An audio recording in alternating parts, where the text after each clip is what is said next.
आपल्यासोबत भास्कर जाधव आहेत. काय सांगणार उमेदच्या ज्या महिला आहेत की ग्राउंड रूट मध्ये ज्या काम करतात, सरकारच्या विविध योजना त्या रूट मध्ये पोहोचत असतात आणि त्या महिलांना काल भर पावसामध्ये फुटपाथवर राहण्याची वेळ आली, तर दुसरीकडे विधान परिषदेच्या साठी जे काही निवडणुका होतात त्या आमदारांना पंचतारांकित हॉटेलमध्ये ठेवलेलं, या गोष्टीकडे तुम्ही कसं पाहता?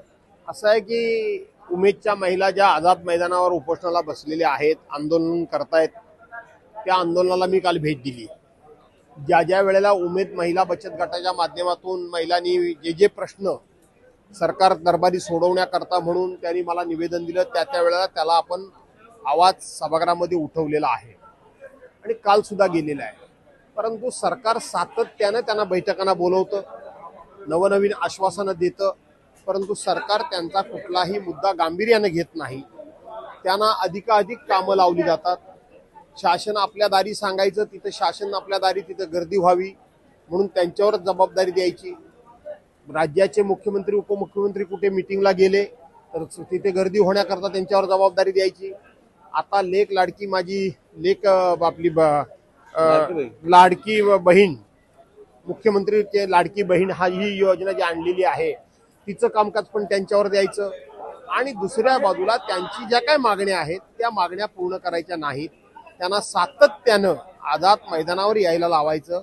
हा सरकारच्या अतिशय निर्दयपणाचा सरकारचं हे वागणं आहे आणि म्हणून मी सरकारचा निषेध करतो आणि त्या उमेदच्या महिलांना न्याय द्यावा अशी मागणी करतो. उद्याच्याला विधान परिषदेची निवडणूक आहे, त्या संदर्भात आकड्यांचं जे गणित आहे त्यानुसार आपल्याला असं वाटतं का की या निवडणुकांमध्ये घोडेबाजार होईल, असं काही वाटतं का अशी शंका? यामध्ये महायुतीचे जे 9 उमेदवार उभे राहिलेले आहेत त्यातला महायुतीचे 5, 7, 2, 9 त्यातला एक नक्की पडेल.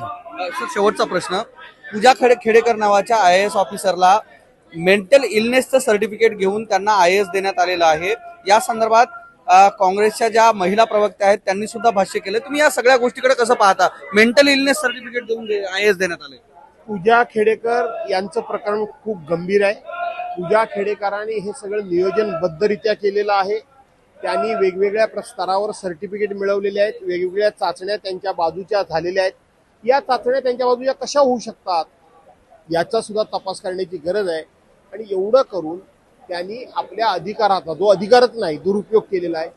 परंतु या पाठीमागे सरकारी यंत्रणा किती निष्प्रभ आहे हे त्यातून कळून चुकतं आणि म्हणून सरकारचं लोकांचे पक्ष फोडण्याकडे लक्ष आहे, परंतु आपल्या यंत्रणेकडे लक्ष नाही. शेवटचे 2 प्रश्न. विषय असा आहे की काँग्रेसच्या अधिकृत ट्विटर पेजवर ज्या पद्धतीचं ट्विट केलं, ज्यामध्ये नरेंद्र मोदी यांचा फोटो ठेवून त्याच्यावर बैलबुद्धी असं लिहिण्यात आले, तुम्ही या गोष्टीकडे कसं पाहता? मला असं वाटत नाही. काँग्रेसची जे एकंदरीत संस्कृती बघितली तर हे काँग्रेसकडून झालं असेल असं मला वाटत नाही. कदाचित हा भाजपाचाच उद्योग असू शकतो. शेवटचा प्रश्न असा आहे की काल लोकलमधून प्रवास करताना एक जी तरुणी आहे जी की घरकाम करणारी होती, ती पडली आणि तिचे दोन्ही पाय गेले, ज्यामध्ये सरकारनं कोणतीही भूमिका घेतली नाही. उलट मुख्यमंत्र्यांनी समृद्धी महामार्गावरच्या अनेक अपघातामध्ये त्या लोकांना 25 लाख 50 लाख दिले, तर कालच्या वर्ल्ड कपच्या याच्यामध्ये क्रिकेट टीमला 1100 कोटी रुपये दिलेत. तर तुम्ही या गोष्टीकडे कसं पाहता? कारण हे सर्वसामान्याच्या पोटाचा विषय, या महिलेचा विषय असा आहे. ती महिला 20 वर्षाची ती महिला आहे. ती कामावर चालली होती आणि तिला चक्कर येऊन ती अचानकपणे एका लोकल ट्रेन खाली ती आली. तिचे दोन्ही पाय कट झाले.